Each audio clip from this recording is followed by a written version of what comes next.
ክብርና አምላኽ ይሁን ሃሌሉያ እግዚአብሔር አምላኽ ሰናዩ ወዶ ብዙሕ ሰናይ ነገር ኣብ ህይወትና እንዳገበረ ኣብ ዝብጽሕና ኣሎ ኢየሱስ ጎይታ እዩ ሎሚ እግዚአብሔር ሕጅኸ ብለና ኣሎ ኩሉ ምስ ገበረ ሕጅኸ እንታይ እዩ እግዚአብሔር ካባያን ካባኻትኩም ምን ዝደሊ ሕጅኸ ብል ክብርና አምላኽ ይሁን ኣብቲ ቅድም ኢለ ዘንበብክዎ ስፍራ እግዚአብሔር አምላኽ ንእስራኤል ሓሪዎ እዩ መሪጽዎ እዩ ዋላ እኳ ምርኮ ይሃለው እምበር እግዚአብሔር ዝሓረዮ ዝመረጾ ብዙሕ ተኣምራቱን ፍቕሩን ኣብ ህዝቢ እስራኤል ናተይ ኢሉ ዝመረጾ ህዝቢ እዩ ናይ እግዚአብሔር ተኣምራት ናይ እግዚአብሔር ሓይሊ ኣብኣቶም ኣርእይዎም እዩ ግን ሓደ ነገር ኩሉ ሰዓት ከነስተብህል ንሙሴ ላሕ ዘብልዎ ነገር እንታይ እዩ ሙሴ ካብኣቶም ክፍለ ከሎ እሳቶም መሊሶም ናብቲ ጣዖት ኸዱ መምላኽ ናይ ኣምላኽ እንዳገደፉ ኣብቲ እሳቶም በኢዳዎም ዝሰርሕዎ ጣዖታት ይምለሱ ነሮም ናይ እግዚአብሔር ፍቕሪ ግን ዘለዓለማዊ እዩ ንሕና ደኣ ተዲ ሓዲግናዮ እግዚአብሔር ግን ኣይሓድገናን እዩ ናይ እግዚአብሔር ፍቕሪ ኩሉ ሰዕ ወደይ እንዳበለ ዝፅውዕ ንዓ ዝብል ናብ ቤቱ ክንምለስ ዝገብር እዩ ዋላ እንተበደልና ብምሕረት ግን ገጽና ናብኡ እንድሕር መሊስና እግዚአብሔር ፍቕሩ ዘይቅየር እቲ ዘለዓለማዊ ዝኾነ ፍቕሩ ንዓይ ንዓኻትኩምን ክብል ኣይኮነን ግን ነቲ ቃሉ ክሕሉ ክብል ዘለዓለማዊ ዝኾነ ኪዳን ንኣዳም ስለ ደኣተወሉ እዚ ኪዳን እዚ ዝሕሉ ኣምላኽ ኢና ነምልኽ እግዚአብሔር ኣምላኽ ዝተመስገነ ይኹን ሕጅኸ ዝብል ቃል ኢና ሎሚ ክንርኢ እግዚአብሔር ካባኻ እንታይ ይደሊ ኣሎ ኣብ ዘዳግም ምዕራፍ 10 ኣብ ፍቕዲ 12-13 ዘሎ ቃል ኢና ሎሚ ክንርኢ ክብርና ኣምላኽ ይኹን ሕጅኸ ከንብቦሞኒ ናብቲ ቃልና ክንከይድ ኢና ኣብ 12 ከም ዝብል ኣሎ ወእስራኤል ሕጅኸ ንእግዚአብሔር ኣምላኽካ ክትፈርሆ ብኩሉ መገዱ ክትመላለስ ንእግዚአብሔር ኣምላኽካ ድማ ከተፍቅሮ ብኩሉ ልብኻን ብኩሉ ነፍስኻን ከተገልግሎ ምእንቲ ክጽብቐልካ እዚ ኣነ ሎሚ ዝእዘካ ዘለኹ ናይ እግዚአብሔር ትእዛዛትን ሕግጋቱን ክትሕሉ እንተዘይኮይኑስ እግዚአብሔር ካባኻ ዝደልዮ እንታይ እዩ እግዚአብሔር ካባኻ ዝደልዮ እንታይ እዩ ሕቶ እዩ ደው ዘይብል ሕቶ ኩሉ ግዜ እግዚአብሔር ኣምላኽ ንዓይን ንዓኻትኩምን እዚ ሕቶ ኣብ ልብና ኳሕ ከብል እዩ ሎሚ ክዛረበና ደሊ ክብርና ኣምላኽ ይኹን ክብሪ ንኣምላኽ ይኹን ሕጅኸ እብል እዚ ቃል እዚ ንኣመንቲ ዝተዋህበ ቃል እዩ ሎሞን ዘይኣምን ሰብ ነዚ ቃል ከም ታሪክ እዩ ዝሰምዖ ከም ሰብ ዝተዛረቡ እዩ ዝሰምዖ ንልቡ ኳሕ ከብል ኣይክእል እዩ ናይ እግዚአብሔር መንፈስ ተንኪፍዎ ናይ እግዚአብሔር ፍቕሪ ክርኢ እሞኒ ናብቲ ትእዛዛቱን ሕግጋቱን ከስተባህል ዝገብር እቲ ልቢ ምርታዕ ተደይረኺቡ ብፍጹም ነዚ ቃል ክእዘዞ ኣይክእል እዩ ክብርና ኣምላኽ ይኹን ናይ ሎሚ ትምህርተይና ኣመንቲ እዩ ኩላህና ኣብዚ ዘለና ተኣኪብና ዘለና ኣመንቲ ኢና ምናልባት ደይ ኣመንቲ ነዚ ቃል እዚ በዚ መስኮት ሰምዕዎ እንድሕር ኮይኖም ቅድም ምድሓን ክረኽቡ ናይ ግድን ከም ዝኾነ ምክንያቱም ዘይደሓነት ነፍሲ ንእግዚአብሔር ክትስዕቦ ይጽግማ እዩ ንእግዚአብሔር ክትስዕቦ ይጽግማ እዩ ለዚ ምድሓን ኣቀዳሚ ተግባር ከም ዝኾነ ንእግዚአብሔር ክትእዘዞ ኣይትኽእልናን ኣብ ቀዳማ ዮሐንስ ከም ዝብል ቃል ኣሎ ምዕራፍ 3 ፍቕዲ 13 ከምቲ ንሱ ዝሃበና ትእዛዝ ጌርና ብስም ወዱ ኢየሱስ ክርስቶስ ክንኣምን ንሓድሕድና እውን ክንፋቐር ትእዛዙ እዚ እዩ እዚ ናይ እግዚአብሔር ትእዛዝ እዩ ቅድም ብስም ኢየሱስ ክርስቶስ እቲ ዋጋ ከፊሉ ደሙ ኣብሲሱ ኣብ መስቀል ዝዓደገና ኢየሱስ ክርስቶስ ህይወት ዝረኸብናሉ ብኡ ሞትን ትንሳኤን ስለ ደኣመና ደኣምበረይ ካብ ኣዲናን ካብ ኣቦናን ምስ ተወለድና እዚ ሕጂ ትንፍሶ ዘለና ተንፋስ ኣይኮነን ህይወት ኮይኑ ንዘለኣለም ዘንብረና እዚ ትንፋስ እዚ ኣብ ኢድ እግዚአብሔር እዩ ዘሎ እዛ ግዜ እዚኣ ኣብዛ ዓለም እዚኣ ንእግዚአብሔር ኣኽቢርና ንዑ ኣሚንና ከነገልግለሉ ክንስዕቦ ንዑ እንዳመሰልና ክንከይድ ዝተዋህበትና ናይ ግሽነት ጊዜ ኣለና إذا جزية زيا مصحف قدوس بزح وتا تصحيف له جزياوية دنكوانيا هيوتنا أبيد أملاخ يدلا تمنت إلاخت كيدا مس قويتا اندحر كوينا تنزنا عالماوي برهات رخيبنا يولنا زلا عالما هيوت كن كيدنا نقويتا دي نفلتو دي تقبلنا يندحر كوينا أبزات وهابتنا جزي هيوتنا مسمنت لنا يسوس كريستوس ويقويتا تفرارادي قمت خلو منبرنا بإيد خون كلها نفلتو إنا نقويتا دي فلت أبتزل عالما حاوي أبسي أول كأب ما نمنسي أول كخيد زدل سبيلن بزح ሃይማኖት አሉ በዝምድሪ ብዙሕና እምነት መገድታት አሉ ግን ኢየሱስ ክርስቶስ እንታይሉ ሓደ መገድ ጥራሕ ከም ዝኾነ ይነግረና አሎ አነ መገድን ሐቅን ህይወትን አነ መገድን ሐቅን ህይወትን በዘይባይ ሓደ እኳ ናብ አቦ ክመጽእ ዝኽእል የለውን እብለናል ሞ ንመኒና ንሰምዕ نعلم دينا نسمع ويسن يسوس كريستوس نتبعلو سب كوين بزمدري واقا خفيلو عدقنا زتبجونا اتسوز بلنا مقد زرعينا دينا خنسعب ويسنا هنا مقد حاسس نبلالنا عب رومين تايبل نتي تأززو وباروتو خمزخونكم عيد فلتون ديكم مبلنا أنا نسخاتكم من نقويتا نقزعبير أملاخنا كنسمع زتحارنا حريات ولدوئنا كبرنا أملاخ يهون أبز قال دقمي خنببو موني حدا 4 و 5 سنة بطهات كل ساعة أبلبنا كوح زبلو قالات كم دخونو كنستبهل لنفتو دقمي خنببو ثم بقسي دخوننا قال مستقزينا كلتف اندابلكو خزاربي نقزي عبهير أملاخكا كتفرهو اسكا كتفرهو بلو كتفرهو بخلو مقدو كتملالس بمجد እግዚአብሔር ከተመላለስ ማለት ነው ንእግዚአብሔር አምላክካ ድማ ከተፍቅሮ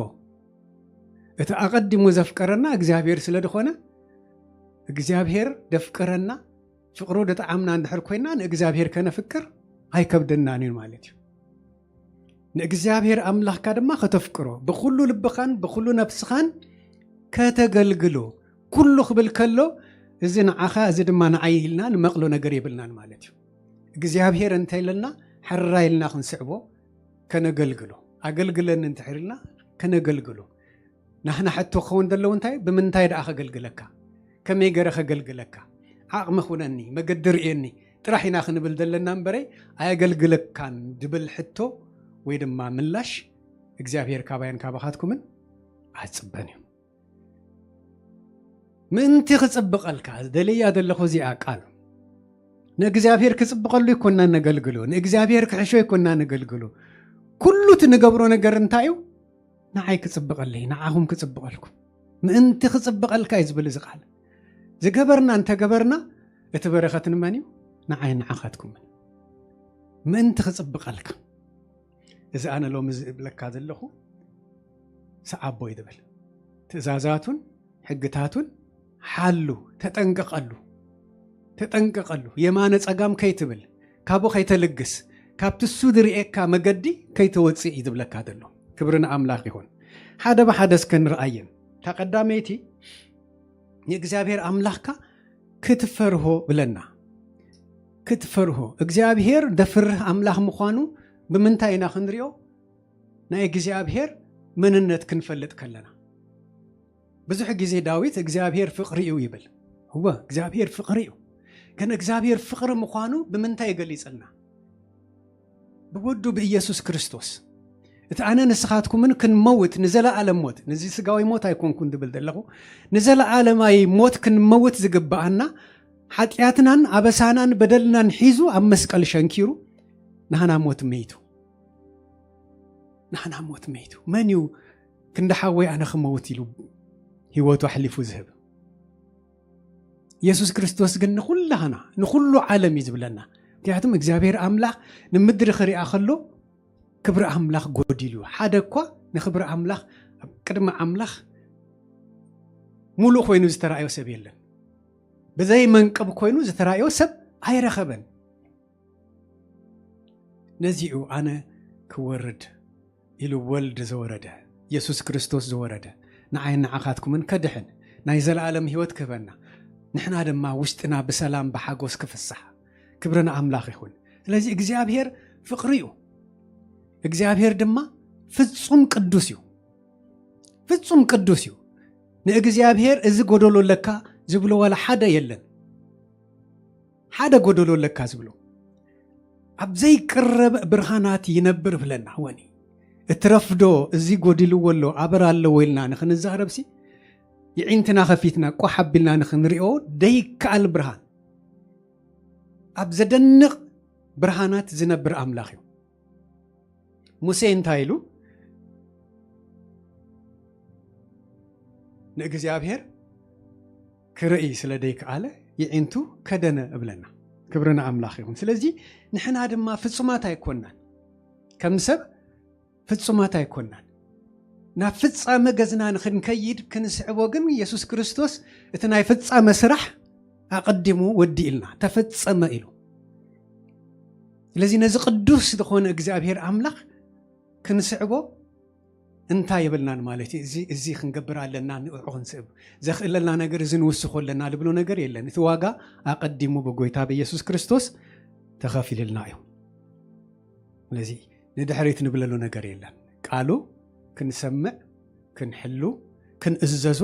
ከነፍቅሮ ዝገብረና እቲ ናይ እግዚአብሔር ፍቕሪ ነጠዓዓም ድሕር ኮይና ናይ እግዚአብሔር ፍቕሪ ኣብ ውሽጥና ድፍለጠና እንድሕር ኮይኑ እዩ ኢሳይያስ ናብ ሓደ ቦታ የዕንቲ እግዚአብሔር ጎይታ ሰራዊት ርኤንን እሞ ጠፋእኩ ኢሉ ክንድምንታይ ናይ እግዚአብሔር ክብሪ ከም ደፍርህ ክንድምንታይ ክብሪ ኣምላኽ ከም ደፍርህ ክንግንዘብ ንኽእል ኢና ኣብ ብዙሕ ቦታ ተጠቒሱሎ ናይ እግዚአብሔር ኣምላኽ ፍቕሪ ስለ ድኾነ ከም ድላይና ንኣትወሉ ንወፀሉ ዋላ እኳ እንተኾነ ግን ስርዓት ኣምላኽ ክንሕሉ ትእዛዝ ኣምላኽ ክንሕሉ ሕግታት ኣምላኽ ክንሕሉ ናብቲ መስመሩ ዘእትወና ናይ እግዚአብሔር ፍቕሪ እዩ ሓልዮት እዩ እዚ ናብ ምንታይ ይወስደና መስለኩም ጥበብ ኣምላኽ ናብ ፍርሃት ኣምላኽ ኣቢልና ንቕልብ እንድሕር ኮይና ካብቲ ፍቕሩ ኣዝዩ ዓብዪ ምዃኑ ዝተለዓለ ፍርሃት ኣምላኽ ኣብ ውሽጥና ክሓድር ገብር እዚ ፍርሃት ኣምላኽ ጥበብ ይዝህበና እቲ ጥበብ ናብ እምነት የምፅአና ንእግዚአብሔር ዝበሎ ነገር ይኹን ምስ ነገራት ከይወዳደርና ክንሰምዖ ምስ ኩነታት ከይረአና ክንቅበሎ ክንኣምኖ ሕራይ ከንብሎ እቲ ዝብለና ንኽንገብር ዓቕሚ ኩነን ጥራሕ ኢልና ክንልምኖ ደኣምበረይ ንድሕሪት ንምለሰሉ ናይ ርእስና ፈቃድ ከነትርፍ ኣይንኽእል ኢና ስለዚ እምነትና መዓልቲ መዓልቲ እንዳዓበየ ይኸይድ እንዳወሰኸ ይኸይድ ፍርሃት ኣምላኽ ናይ ጥበብ መጀመርያ እንዲ ድብለና እቲ ናይ ጥበብ መጀመርያ ንእግዚአብሔር ምፍራህ እዩ ንዑ እንድሕር ንፈርህ ኮይና እግዚአብሔር ክንድምንታይ ዓቢ ክንድምንታይ ፈቃር ክንድምንታይ ሓያል ምዃኑ እንድሕር ርኢና ብነገራት ኣይንውሰን ኢና ዋላ ጽቡቕ ነገር ኣለኒ ተበልና ካብቲ ንዓና ጽቡቕ መሲሉ ዝረአየና ንላዕሊ ጽባቕ እግዚአብሔር ኣምላኽ ኣለዎ ንዓይን ንዓኻትኩም ናይ እግዚአብሔር ሓልዮት ካብ ሰባት ሓልዮት ዝበለጸ እዩ ወዲ ዝፈርሆ ነገር እንድሓራልዩ ናብ ኣቡኡ እንዳጎየ ድኸይድ ካብቲ ኣቦን ውሉዱ ዝሕልዎ ንላዕሊ እግዚአብሔር ኣምላኽ ንኹላህና ይሕሉ ናይ እግዚአብሔር ሓልዮት ዝበለጸ እዩ መወዳድርቲ ዘይብሉ ምዃኑ ንጥምት እዚ እንድሕር ንርኢ ኮይናስ ናይ እግዚአብሔር ፍርሃት ኣብ ውሽጥና እንዳዓበየ ድኸይድ ንእግዚአብሔር ምሒር እንዳኣመና እዩ እቲ እሱ ዝብለና ነገር ክንሰምዕ ዝድርኽ መንፈስ ኣብ ውሽጥና እንዳዓበየ ይኸይድ ክብርን ኣምላኽ ይኹን ክብርን ኣምላኽ ይኹን እቶም ዘፍቅርዎ የኽብርዎ እዮም ወዶ እቶም ዘፍቅርዎ የኽብርዎ እዮም ንእግዚአብሔር ኣምላኽ ምኽባር ድማ ብቃላት ጥራሕ ኣይኮነን ዝግለጽ ናብ ግብሪ ክንከይድ ዝገብረና ስጉምቲ ክንወስድ ዝገብረና ዓቕሚ ይህበና ሓይሊ ይህበና ይዕጥቐና ሃረር ክንብል እግዚአብሔር ንዓኻ ደሊ ሓይልኻ ደሊ ይዕጥቐኒ ደግፈኒ ክሰምዓካ ክእዘዘካ ዝብል ኣብ ውሽጥና ጽዓት ይሓድር ገጹ ክንደሊ ብመንፈስ ክንራኸቦ መዓልቲ መዓልቲ ይድግፈና ክብርን ኣምላኽ ይኹን ነዚ እዩ ፍርሃት እግዚአብሔር ምንጭ ኩሉ ከም ዝኾነ ምንጭ ጥበብ ከም ዝኾነ ኣብዚ ምድሪ ክንመላለስ ከለና ንዘድልየና ነገር ሰሪሕና ንኣትወሉ ንምለሰሉ ገንዘብ ንረኽበሉ ጥራሕ ኣይኮነን እዚ ንኩሉ ሰብ ዝተዋህበ እዩ ጥበብ ንኩሉ ሰብ እግዚአብሔር ትብ ግን እቲ ጥበብ ክብረ ኣምላኽ ደይንጥቀመሉ እንድሕር ኮይና ከንቱ እዩ ይሕዋተይ ከንቱ እዩ ሰባት ብዙሕ ካባና ንላዕሊ ኣብዚ ምድራዊ እዚ በረኸት ሃልይዎም እንድሕር ኢና ብኣቶም ክንቀንዲ ይብልና እቲ በረኸት ንመን እዮም ዝግልገልዎ ዘለዉ ንክብረ ኣምላኽ ወይስ ንክብሪ ርእሶም እቲ ደዓበየ ዘገድስ ነገር እዚ እዩ እግዚአብሔር ኣቀድምኩም መንግስቱን ጽድቁን ድለዩ ዝበለና ቃል ኩሉ ሰዕ ክንዝክሮ እቲ ካልእ ተረፍ ከም ዝኾነ ዘድልየና ዘበለ ኩሉ እሱ ክመልኣልና ከም ዝኾነ ክንኣምኖ ነዚኡ ፍርሃት ኣምላኽ ናብ እምነት ይወስደና እቲ እምነት ድማ ኣብ ቤት ኣምላኽ ደው ክንብል ትብዓት ይኾነና ክንሰምዖ ክንእዘዞ እግዚአብሔር ፍቕሪ እዩ ግን ድሕሪት ከይንምለስ እግዚአብሔር ፍቕሪ ጥራሕ ድማ ይኮነን ጻድቕ እዩ ከምቲ አንተ ይድበልኩም ጻድቕ እዩ ጻድቕ ማለት ብፍርዲ ክግለጽ ድኽእል ብጽድቅ ዝፈርድ ኣምላኽ ምዃኑ ድማ ክንፈልጥ እቲ ፍርሃት ማለት ኣብዚ ዘመልክተና ናብዚ ዝወስደና ብድፍረት ኣብ ቤት ኣምላኽ ከይንመላለስ ብድፍረት ንእግዚአብሔር ዕሽሽ ከይንብሎ ክብሪ ኣምላኽ ከይነጉድል ከይንዳፈር እዚ እቲ ጽድቂ ዘርእየና ጻድቕ ስለ ዝኾነ ንሕና እውን ብቅድስና ብጽድቂ ክንመላለስ ሓረር ክንብል እዩ ዝደልየና እግዚአብሔር ጻድቕ ፈራዲ እዩ ክብሩ ድማ ንማንም ክህብ ኣይደልን እዩ ክብሪ እግዚአብሔር ካብ ማንም ንላዕሊ እዩ ካብ ምንም ነገር ንላዕሊ እዚ ኩሉ ሰዕ ከይንዝንግዖ እግዚአብሔር ኣምላኽና ኣይደግፍ ንዓኻትኩም ይደግፍ ካልኣይ ኣብቲ ደንበብናዮ ቃል ብኩሉ መገዱ ክትመላለሱ እዩ ዝብለና ብኩሉ መገዱ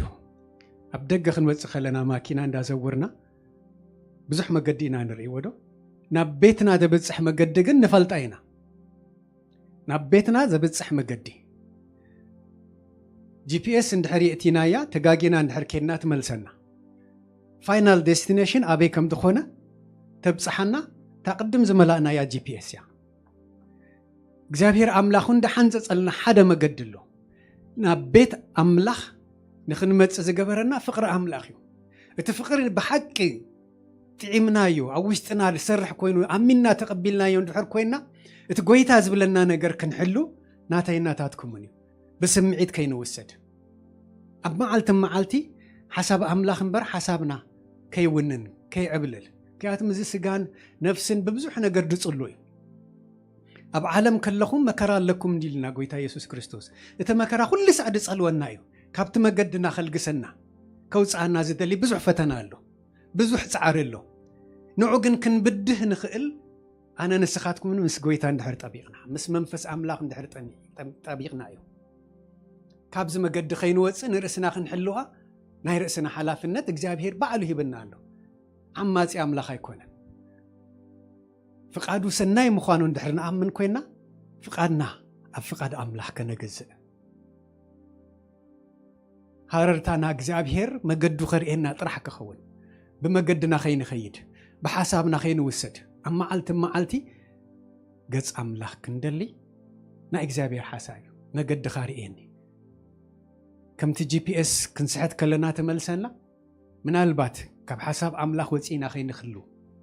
እግዚአብሔር ኣምላኽ ሓልወን እንዳበልና ገጽ ኣምላኽ ክንደሊ ገጽ ኣምላኽ ክንደሊ ኩሉ ግዜ ካብቲ ህላውነት ኣምላኽ ከይንወፅእ ይሕዋተይ ይፍለጠና እዩ ኣብዚ ዝሓልናሉ እዋን እቲ መንፈስና ትሕት ኣብ ዝበለሉ እዋን ነግረና እዩ መንፈስ ቅዱስ ሪኮግኒሽን ንሃቦ ኦ መንፈስ ቅዱስ ደኺመለኹ ክንብሎ መለሰኒ ክንብሎ ኣብቲ ተጋገኹ ወስኻ ዕርየኒ ክንብሎ ዓማፂ ኣምላኽ ስለ ደይኮነ ይሕዋተይ ፍቃድና እንድሕር ንህቦ ኮይና ኣብ ፍቃዱ ክመልሰና እሱ ንቃሉ ኩሉ ግዜ እሙን እዩ ክብሪ ንኣምላኽ ይኹን ንእግዚአብሔር ዝፈርህ ብመገዱ ዝመላለስ ዘበለ ሰብ ብፁዕ ይብል ዳዊት ንመን ንእግዚአብሔር ዝፈርህ እታ ፍርሃት ኣምላኽ ያ ናብ መገዱ ትመልሰና ብድፍረት ወፂና ከይንኸውን ዝመላለስ ክብል ከሎ ምስ ኣምላኽ ዝጠበቕ ምስ ሓሳብ ኣምላኽ ክሰማማዕ ሓሳቡ ዘግዝእ ማለት እዩ እግዚአብሔር እንታይ ሓሳብካ ንዓይ ክንብል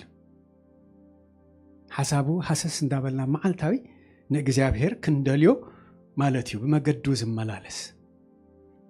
أوشتنا حساب تفلتنا هلاونت أملاخ هررك نبلو እግዚአብሔር ሰናይ አምላክ ስለሆነ አብዝ ተጋገናሉ ኩል ጊዜ ቀሬና እሱ እሙን ንሕና ዳ ምኽንያት እንዳፈጠርና ካብ እግዚአብሔር አይንህደም ካብ ተህላውነቱ አይነውፃ እዚ ጥራህ እግዚአብሔር ክብለና ዝተሊ ክንጋገ ከለና ከም ዘዕሬና ሕማቅ ክንሐስብ ከለና ውሽጥና ኮይኑ ከም ዘወቅሰና ግን ሓደ ነገር አሎ ዘለዓለማዊ ምሕረት ኩል ጊዜ ምሳና አሎ ዘለዓለማዊ ምሕረት እቲ ዘለዓለማዊ ምሕረት ማለት ንዓይን ንዓኻትኩምን ብዕድመ ተኸሊሉ ዝተዋሃበና እዩ ዘለዓለማዊ ክብል ከለኹ ናይ ሰብ ዕድመ 70 ወይ 80 እንዲ ድብለና ቃል አምላኽ ዝተረፈ ድኻም ይምሽ ኣብተን ተዋሃበትና ጊዜ ግን እግዚአብሔር አኽቢርና ሓሳቡ ሓሰስ እንዳበልና ኣብትሱ ዘዳለወልና መንገዲ ክንመላለስ ኢና እግዚአብሔር ሓሳብ እምበር ንምንታይ ተጋጌና ይኮነን እግዚአብሔር ዝብለና ግን ካብ ጌጋና ተኣሚና ንኽንምለስ ንስሓ ኩል ጊዜ ዕድል ሂብና ኣሎ እቲ ምሕረት ዘለዓለማዊነት ኣብዛ ምድሪ እዚኣ ክለና ንእግዚአብሔር ክንስዕቦ ክንጥቀመሉ እዩ ተዋሂብና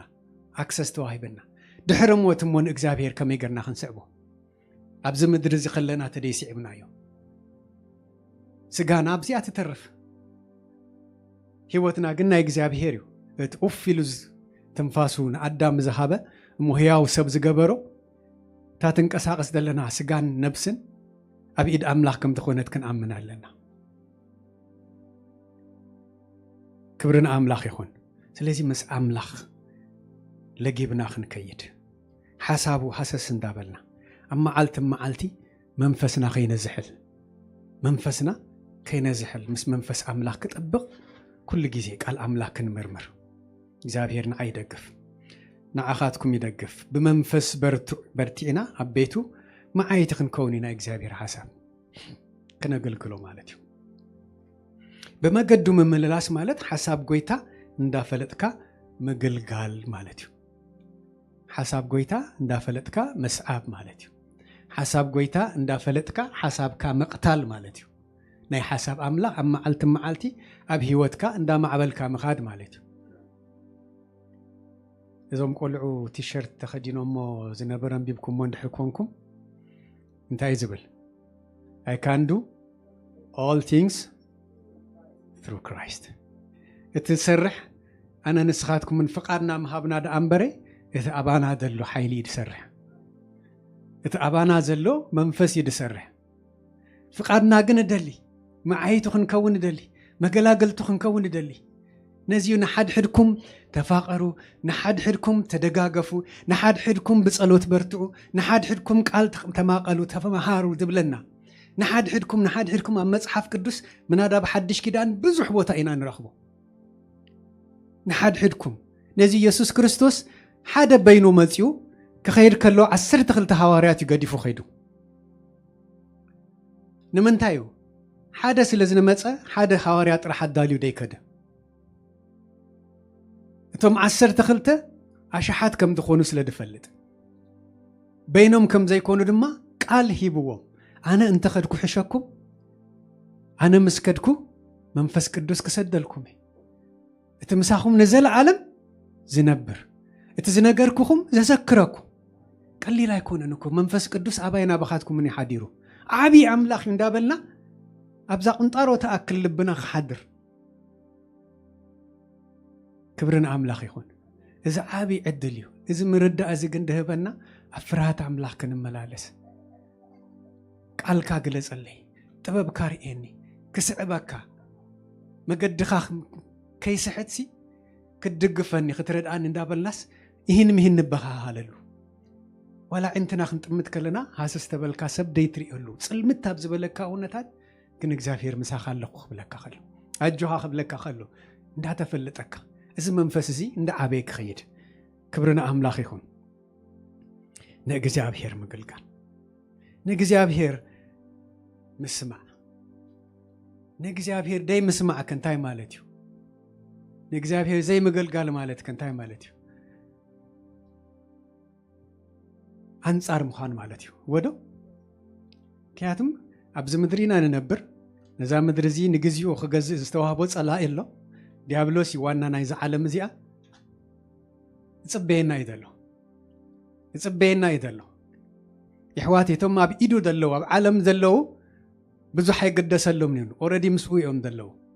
እቶም ምስ ጎይታ ደለው ግን ጎይታ ሓዲጎም ምስ ወፁ ቀሊል ኣይኮነን ዝሰፍሮም ኣጋንንቲ ብብርቱዕ ሓይሊ ይድመጾም ሓላዊና ኣይድቅስን ኣይተኸስን ንሕና ግን ኣብቲ ስፍራና ደው ንበል ይሕዋቴ ደው ንበል ንእግዚአብሔር ደይ ምስማዕ ንፍቃዱ ደይ ምእዛዝ ማለት ንእግዚአብሔር ምንዓቕ ማለት እዩ ንእግዚአብሔር ክብር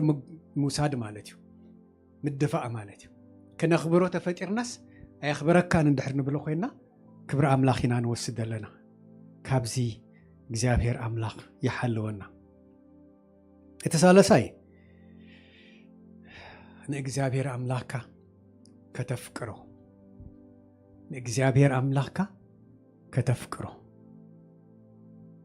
ኣብ ማቴዎስ ከም ዝትብል ቃል ኣሎ ንእግዚአብሔር ኣምላኽካ ብምሉእ ልብኻን ብኩሉ ነፍስኻን ብኩሉ ሓሳብካን ኣፍቅሮ ምስ በለ እንታይ ትብል እዚኣ እቲ ዓባይን ቀዳመይትን ትእዛዝ እያ ዓባይን ቀዳመይትን ልዕሊ ኩሉ ነገርና ንእግዚአብሔር ብኩልንትናና ከነፍቅሮ ፍቅሪ ዝተቀበለ ሰብ ንኸፍቅር ብዙሕ ኣይጽግሞን ብዙሕ ኣይጽግሞን ኣይፍቅረካን እኳ ተበልናዮ ንእግዚአብሔር ኣበይ ክንበጽሕ ኣብ ኢዱ እኮ ኢና ዘለና ኣበይ ክንበጽሕ ፍቅሪ ኣምላኽ ንእግዚአብሔር ክንኣምኖ እዩ ዝገብረና ኩሉ ዝኽእል ኣምላኽ እሱ ምዃኑ እንድሕር ኣሚንና ኣፍቅረኒ ተይልካ ሕራይ ምባል እዩ ካል ዓቕሚ እኮ ይብልናን እወ የፍቅረካ ተቀዳመይቲ ፍቅሪ ንኣምላኽ ኩሉ ግዜ እግዚአብሔር ከም ዘፍቀርካኒ ካብቲ ስኻ ደፍቀርካኒ ፍቅሪ ዝተላዕለ ኣነ እውን የፍቅረካ ኢልና ብኣፍና ክንእመኖ ኩሉ ግዜ ቀዳማይ ነገር ብኣፍና ክንእመኖ ደጋጊምና ነዚ ብኣፍና ክንእመን ከለና ግብርና እውን እንዳተቀየረ ኸይድ እዩ ግብርና እንዳተቀየረ ይኸይድ ኣብቲ መበገሲ ዘንበብኩ ቃል ኣምላኽ ከምታ በለስ ጽብቕቲ በለስ ኣይወዳእኳ እንተ ፍቅሪ እምበር ውርድ ኢልኩም እንድሕር ኣንቢብኩሞ ደይ ጽቡቕ በለስ እውን ኣሎ ድቁረፅ በለስ ክብላዕ ሃረር ደይብል በለስ እግዚአብሔር ከይፍንፍነና ኢና መሊስና ነፍቅሮ እቲ ውሽጥና ንእግዚአብሔር ደይኽብር ደበለ ነገር እንዳተቆረፀ ኸይድ ፍለጠና ኣሎ ክብርና ኣምላኽ ይሁን ስለዚ ንእግዚአብሔር ክንኣምኖ ዝገብረና ተቀዳመይቲ ፍቅሪ ንእግዚአብሔር ምላሽ ፍቅሩ ክንህብ ድልዋት ምስ ንኸውን እዚ ድማ ህይወት ዝሃበና ኢየሱስ ክርስቶስ ንዘላለም ምስኡ ንኽንከውን እዩ እዛ እምነት እዚኣ ድሒናትና ካል እምነት ኣይኮነትን ናብ ጎይታ ተምፃና ናብ እግዚአብሔር ኣምላኽ ናብቲ ዘላለማዊ መንግስቲ ዘወሰደትና ሓደ መገዲ ዝበለና ጎይታ ኢየሱስ ክርስቶስ ዝኸፈለ ዋጋ ንዑ ብምእማንና ጥራሕ እዩ ብጸጋ ጸጋ ብከንቱ ከይትኸውን ከም ዝተቀበልና እያ ጸጋ ማለት ሓንቲ ሳንቲም ኣይከፈልናላ ብጥሩሑ ዝተዋህበ ማለት እዩ ግን ብጥሩሑ ተዋሂብና ማለት ሕሱር ኣይኮነን ክቡር ደም ኢየሱስ ክሳብ ሕጂ ሕያው ዝኾነ ብዘበን ኦሪት እኮ ብዙሓት ደዓወል ተሓሪዶም እዮም ኣብ ዓመት ሓንሳብ ኣብቲ ቅድሰ ቅድሳነት ካህን ክኣቱ ከሎ ዝሕረድ ናይ ምትዕራቕ ጎይታ ግን ሰናይ ኣምላኽ እዩ ሓንሳብ እናሓዋሩን ምስ እግዚኣብሔር ክንዕረቕ ዝገበረና ደም ኣፍሲስልና ክብርና ኣምላኽ ይኹን ኣብ ግብረ ሐዋርያት ከም ዝድብል ቃል ኣሎ ቃል ኣምላኽ ድማ ተዘርግሐ ቁፅሪቶም ደቀ መዛሙርቲ ከዓ ኣብ ኢየሩሳሌም ኣዝዩና በዝሐ ኸደ ብዙሓት ካብ ካህናት ንእምነት ተኣዘዙ መን እዮም እዞም ካህናት ጎይታ ምስ ከደ እዩ ዝኹሉ መን እዮም እዞም ካህናት ኣይሁድ እዮም ድሕር ትዝክርዎም ኮንኩም ካህናት ኣይሁድ ንኢየሱስ ክርስቶስ ክስቀል ነቲ ህዝቢ ኣነዓዒቦም ኣብ መስቀል ዝሰቐልዎ ካህናት እዮም ምናልባት እዞም ካህናት አቀዲሞም ነዚ እምነት ዝተኣዘዙ ኣብቲ ቦታ ዝነበሩ ክኾኑ ይኽእሉ እዮም ከምቲ ታሪክ ንንብቦ ምናልባት ካብዚ ደሙ ነፃ ኢና ኢሎም ንድሕሪት ዝተረፉ ይኹኑ ግን ኣብቲ ሓሳብ ከይፈተው ተጸንቢሮም ካህናት ኣይሁድ ስለ ድኾኑ ፍቅሪ ኣምላኽ ደሪኽዎ ናብ እምነት ኣምፂዎ ናብ ክርስቶስ ዝሒብዎ ነዚኣ ፍቅሪ ኣምላኽ እቲ ኣብ መስቀል ዝተገለጸ ፍቅሪ ኣምላኽ እንድሕር ኣብ ልብና ነቋፅሮ ኮይና ኣብ ልብና እንድሕር ተንኪፍና ዝኾነ ይኹን ዓልየት ዝኾነ ይኹን ሃይማኖት ይሃለወና እታ ፍቅሪ ባዕላ ኣብ ውሽጥና እምነት ትተክል እታ ፍቅሪ ኣምላኽ ሓደ እኳ ኢየሱስ ክርስቶስ ጎይታ እዩ ክብል ኣይክእልን ዝበለና ናይ እግዚአብሔር መንፈስ ተደይ ተንኪፍዎ እዞም ካህናት ተተንኪፎም ብፍቅሪ ኢየሱስ ክርስቶስ ናብ እምነት ተኣዚዞም ክብርን ኣምላኽ ይኹን ኣብ ቀዳማ ዮሐንስን ብለና ንሱ ቅድም ኣፍቂሩና እሞ ንሓድሕድና ክንፋቀር ንሕናውን ንኸነፍቅር ተኣዚዝና ኢና እዩ ትብለና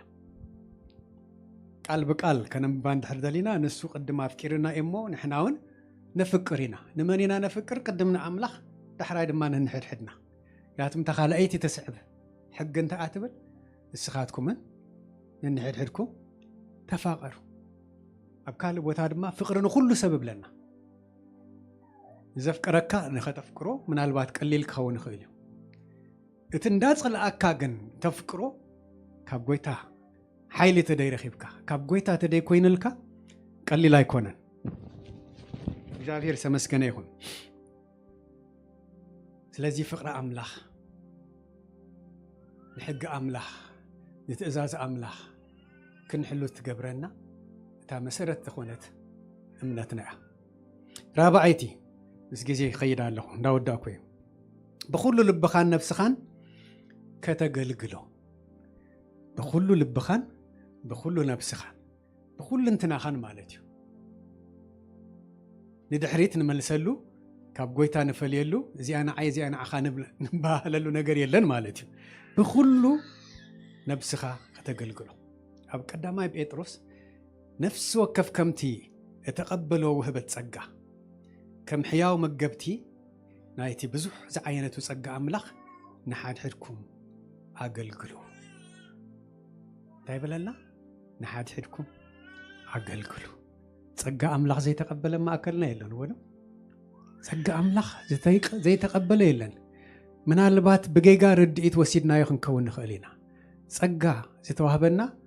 ንኽንድሕን ጥራሕ ኣይኮነን ድሕነት ማለት ህይወት እዩ ህይወት ይተዋሂብና ብህይወት ዘሎ ሰብ ድማ ይወሳወስ እዩ ይንቀሳቀስ እዩ እቲ ሓደ ምልክት ብህይወት ኣሎ ንብሎ ነገር ክንቀሳቀስ ስለንሪኦ እዩ ሓደ ለውጥ ትሪእሉ ኢኻ ኣብ ህይወትካ ለውጢ ብኸመይ ድመጽእ ብህይወት ምህላውካ መረጋገጽ እዩ ወዶ ሕጂ ሓንቲ ተኽሊ ተኺልካያ ምንቃጻን እንዳይ ምንቃጻን ተረጋግጸሉ መገዲ እንታይ እዩ ቀጠላ ኮይና ክትርአ ትኽእል እያ ንቁርብ ግዜ ተደይ ወሲኻ ካልእ ቆጽሊ ተደይ ኣውቂላ ብህይወት የላን ኢኻ ትብላ ድሕሪ ቁርብ ግዜ ክትመውት እያ ማለት እዩ ጸጋ ዝተቐበለ ሰቡን ኣብ ሓደ ቦታ ደው ዝብል ኣይኮነን ጸጋ ኣለና ነቲ ጸጋ ድማ ብከንቱ ኣይተዋህበናን ነንሕድሕድና ክንደጋገፍ ነንሕድሕድና ክንዓቢ ዘኽእለና ጸጋ እዩ ክንዓቢ ዝተዋህበና ጸጋ እዩ እቲ ዕብየትና በብዙሕ ነገር እዩ ዝግለጽ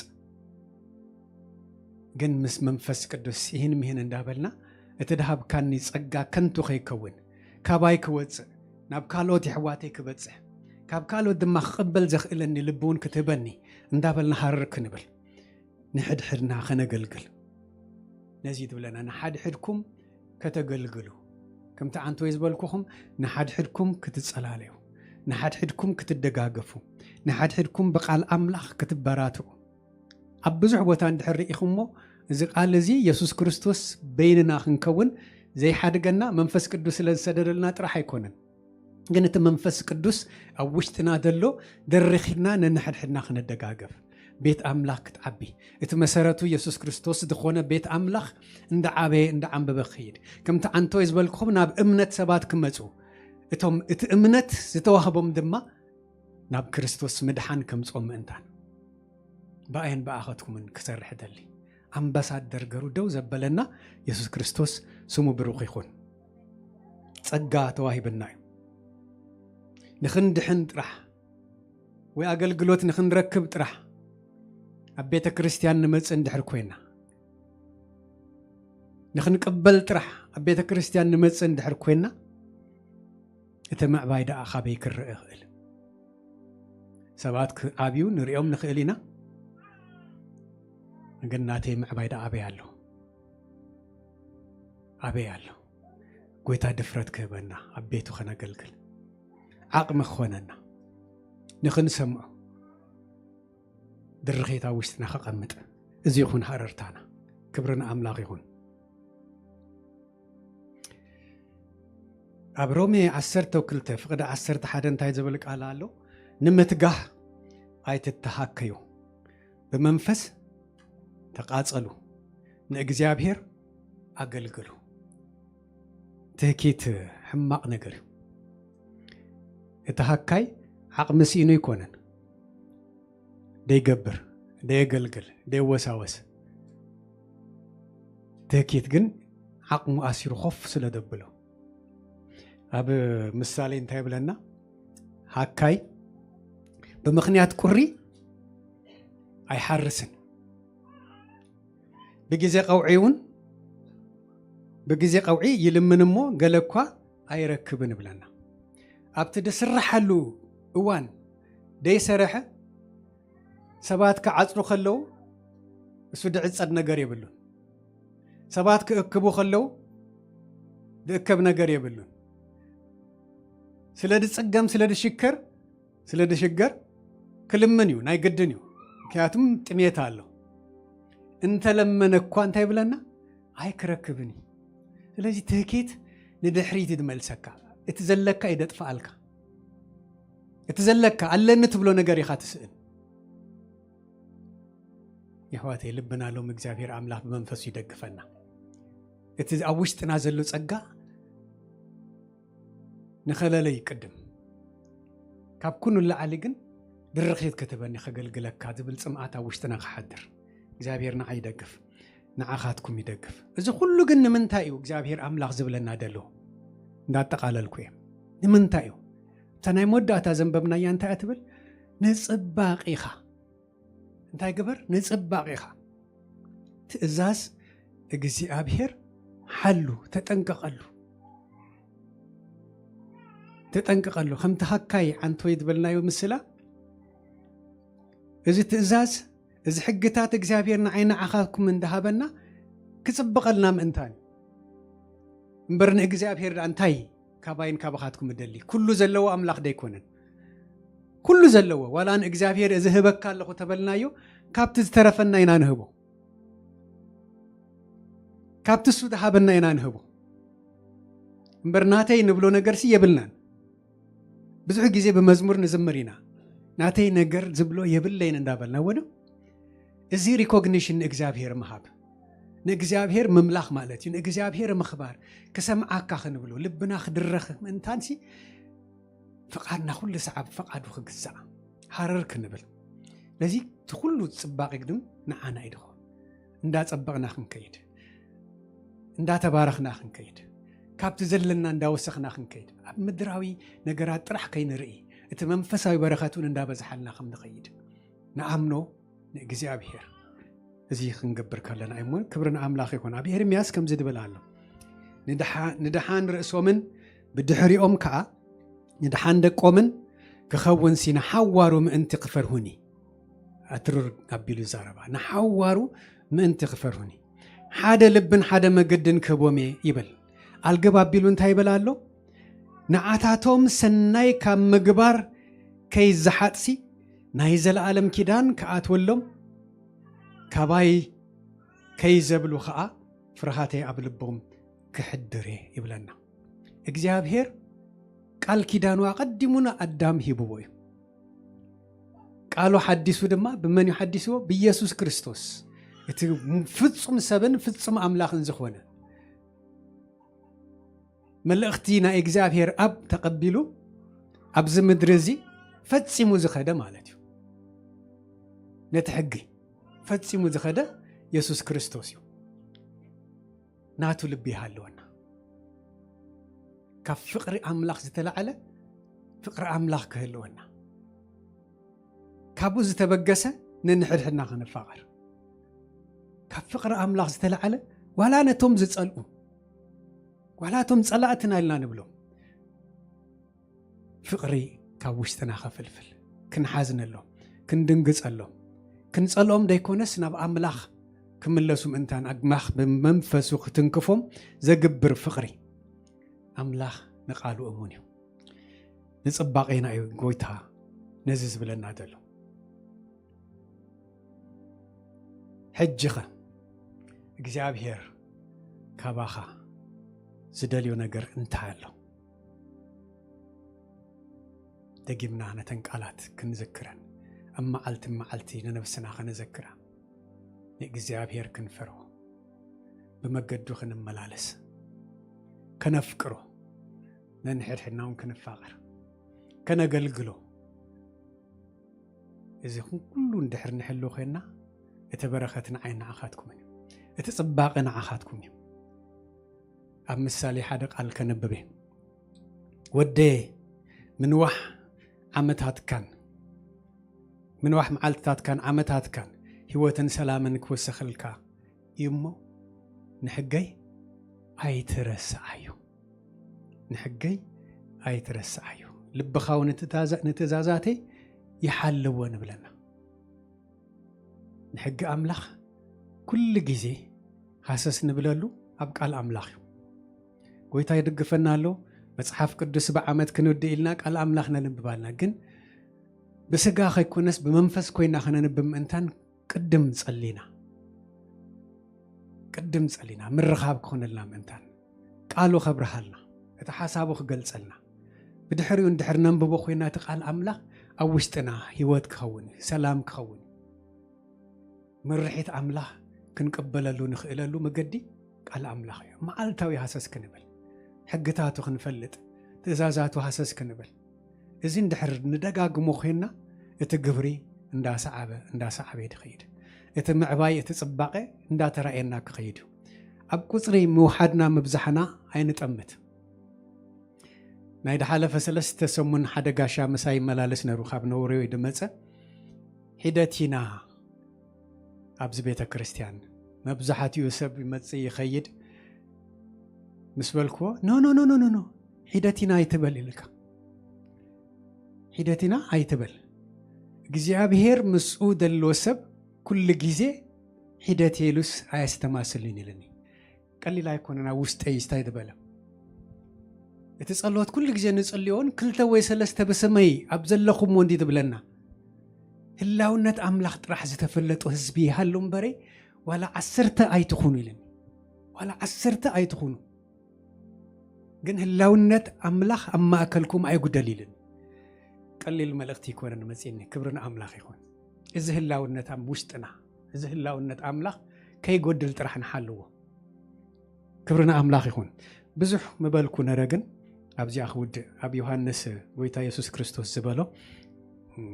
معرف 14 فقد 21 እዚ ትእዛዛተይ ዘለዎ እሞ ዝሕልዎ ንሱ ይዘፍቅረኒ ነቲ ዘፍቅረኒ ድማ ኣቦ የፍቅሮ እዩ ኣነ ነፍቅሮ ርሰይ ከዓ እገልጸሉ እዩ ዝበለ ቃል ንዑ እንዳሓሰብና ብጸሎት ክንውድእ ኢና ኩላህና ሓፍ ክንብል እግዚአብሔር አምላኽ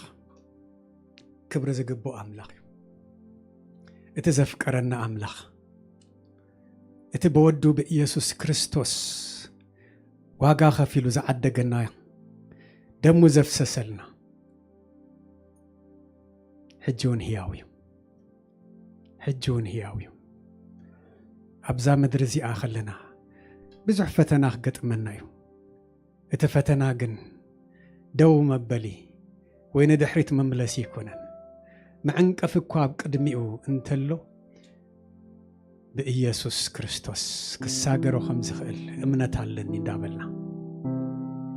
نفرهات أملاخ زبصح أمنت وشتنا عند عبيك خيد قويتا لو مبقالو سلستن كفنا كان مسكن وينا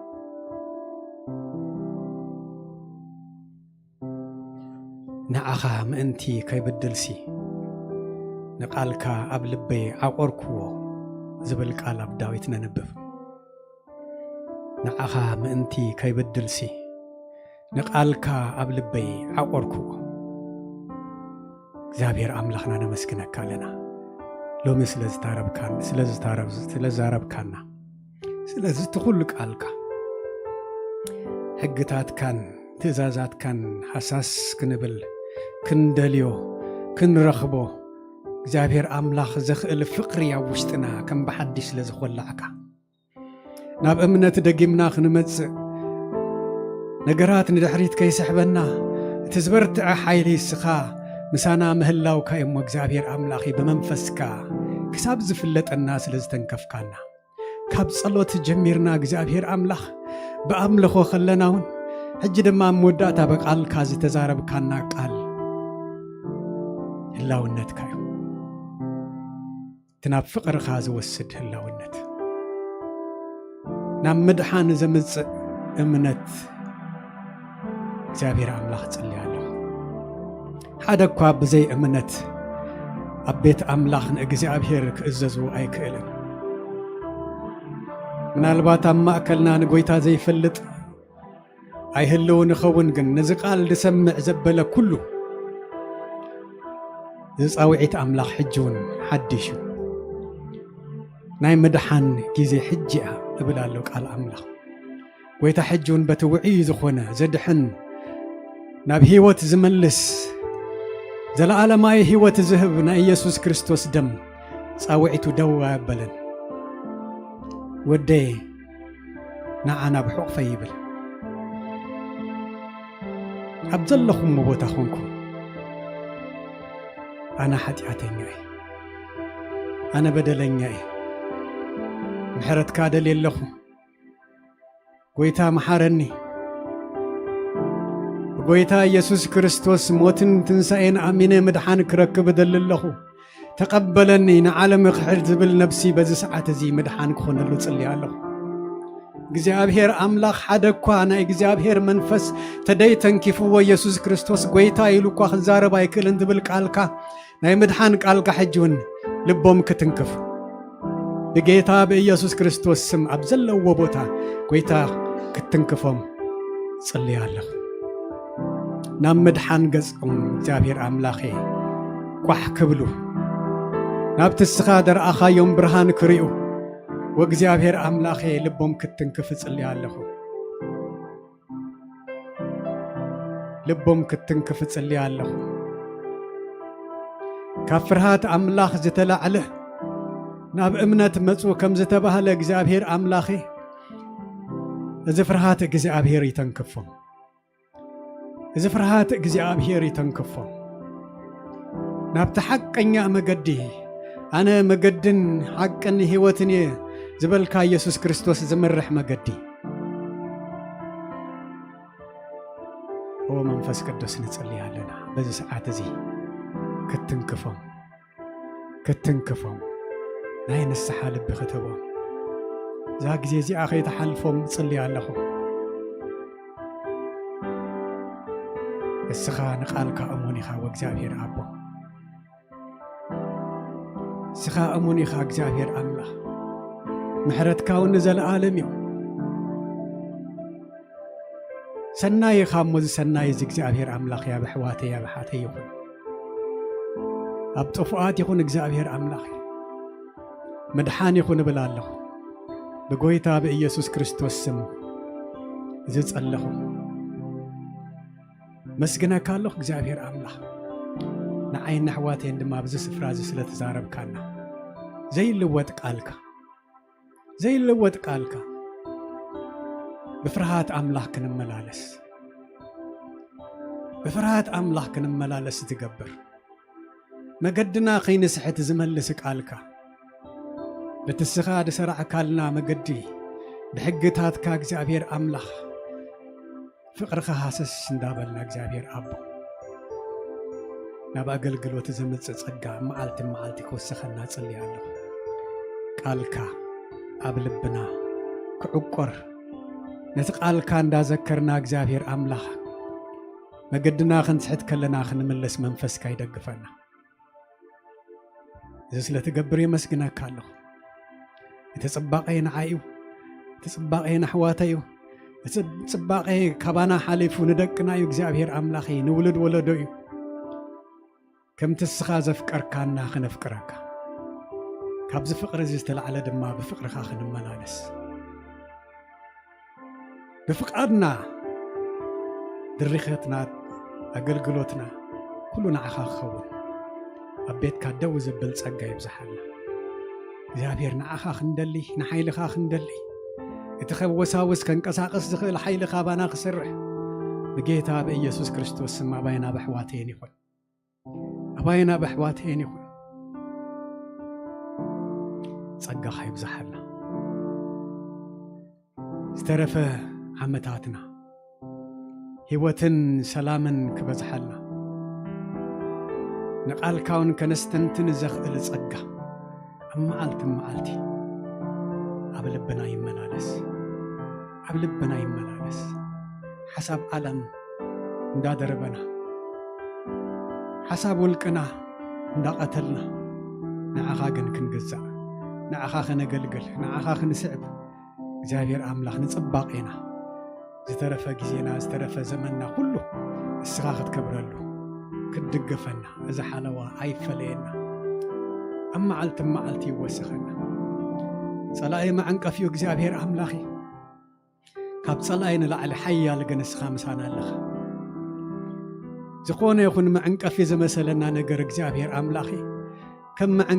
ከም መዐንቀፊ ርኢና ንድሕሪት ንምለስ ከይኮነስ ናብ በረኽቲ ከም ደውፃና ኣሚንና ኣብ ሓይልኻን